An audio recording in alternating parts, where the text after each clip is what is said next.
Okay, so if you're in the crypto world, you definitely know the MicroStrategy playbook, right? A public company just stacks a ton of a digital asset, in their case, Bitcoin, and suddenly their stock is an easy way for people to get exposure. But what if you could take that same idea and apply it to one of the fastest growing ecosystems out there, Solana? Well, that's exactly what we're going to unpack today. So let's kick things off with this quote from Anthony Pompliano. He really nails it here. This shows that the MicroStrategy playbook will come to many of the top coins. Wall Street loves volatility, and there's no place more volatile than crypto. I mean, that's the whole idea in a nutshell, right? Take a proven Wall Street move and bring it to the wild, high growth world of crypto. But, and this is where things get really interesting, what if you didn't just copy that playbook? What if you could actually soup it up, supercharge it? And that question leads us right here. Are we basically looking at the Michael Saylor of the Solana world? So let's introduce Sol Strategies. Now, this is the first publicly traded company that's doing something pretty unique. They're smashing two big ideas together. One, holding a huge treasury of Solana tokens, and two, actually running a business that makes money on the Solana network as a validator. So think about that. It's not just about passively holding an asset. They're an active player in the game. This really gets to the heart of the problem for a lot of investors, right? How can you get exposure to a super high-growth ecosystem like Solana in a regulated, easy way? Something you can just buy in your brokerage account. And on top of that, how can you actually generate a return, especially when we're all still waiting for something like a Solana ETF to come along? Well, their answer to that question is a model they've created called the DAT++ model. So let's pull back the curtain and see what that's all about. Okay, so what is DAT++? Well, the DAT part is pretty straightforward. It stands for Digital Asset Treasury. That's them holding SOL, just like MicroStrategy holds Bitcoin. Simple enough. But the plus plus, well, that's the secret sauce. That's the revenue they generate from their infrastructure, their validator business. This creates a whole second stream of income. And this slide lays it out perfectly. On one side, you've got the standard model, a totally passive strategy. You buy, you hold, and you hope the price goes up. That's it. But over on the other side, you see the DAT plus model, which is all about being active. By staking the SOL in their treasury, they're generating yield on top of whatever the price of SOL does. They're making their assets sweat, making them work for them. Okay, so that's the theory. But how does it actually work in the real world? Let's dive into what they call their two engines of growth. So here you can see the whole machine in action. You've got two parts working together. The investment arm, its only job is to go out and acquire SOL. Then you have the technology arm, which is running the validator network. They're the ones processing transactions, keeping the network secure, and collecting all those fees and staking rewards. And the brilliant part is, these two arms aren't working in silos. They're feeding each other.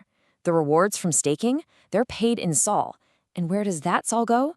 Right back into the treasury. And what happens then? Well, that bigger treasury gets staked to earn even more rewards. You see what's happening? It's a compounding growth loop, a flywheel that just spins faster and faster over time. And here's the proof in the pudding for engine number one. This chart shows the growth of their very own treasury stake. You can see it right there, that steady upward climb over the last year as they've been buying more and more SOL. This is the bedrock of their whole long-term bet on the Solana ecosystem. Now, let's look at the second engine, the delegated stake. And this is important. This isn't their SOL. This is SOL from other people, from big institutions, who are choosing to stake with their validators. And look at that growth. It's a massive vote of confidence, and it shows that the market really trusts their tech. This is what generates that crucial second revenue stream we were talking about. All right, so the model sounds great on paper. The theory is solid. But what are the actual results? Let's look at the numbers and see how this thing is actually performing.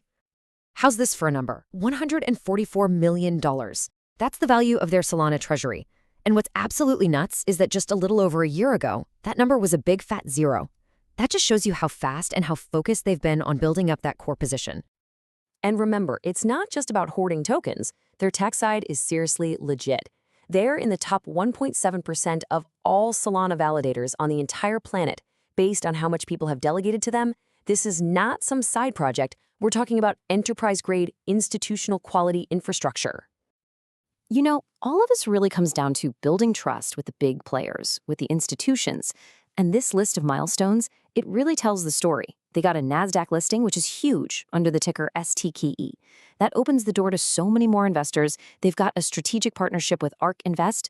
Yeah, that ARK Invest. They're integrated with giants like Crypto.com and BitGo. And they've passed all those nerdy but super important compliance audits that big money managers absolutely have to see. Okay, so let's zoom out for a second. How does this one company's strategy fit into the grand scheme of things? What is the actual long-term bet on Solana that they're making? This table really helps put the sheer scale of the opportunity in focus.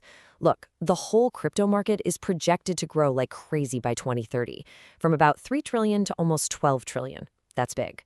But zoom in on Solana. The projection is a jump from 90 billion to 700 billion. Now, if you're a major treasury holder and a key infrastructure player in an ecosystem that's about to do that, well, that's a heck of a tailwind to have at your back. So what could actually make that happen? What's going to drive that growth? Well, there are a few massive potential catalysts on the horizon. For one, a staked Solana ETF. Can you imagine the flood of institutional money that would bring in? Not just for the token, but for staking services too? Then there's the whole world of tokenization.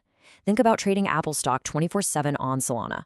And of course, just the continued march of big companies and institutions building on and adopting the network. And this quote from Leah Wald, the former CEO who really steered the ship through this big shift, just wraps it all up perfectly. She said, "We've proven that combining treasury holdings with infrastructure revenue creates sustainable competitive advantages. We continue to be excited as the Solana ecosystem experiences unprecedented adoption." You can really hear the conviction there, right?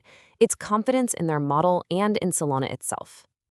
Which brings us to our final big picture question. Is this DAT++ model, this idea of combining a massive corporate treasury with actual revenue-generating infrastructure, is this the new blueprint for how companies should approach crypto? Is just passively holding an asset, is that not enough anymore? That's the real question Sol Strategies is asking the rest of the market.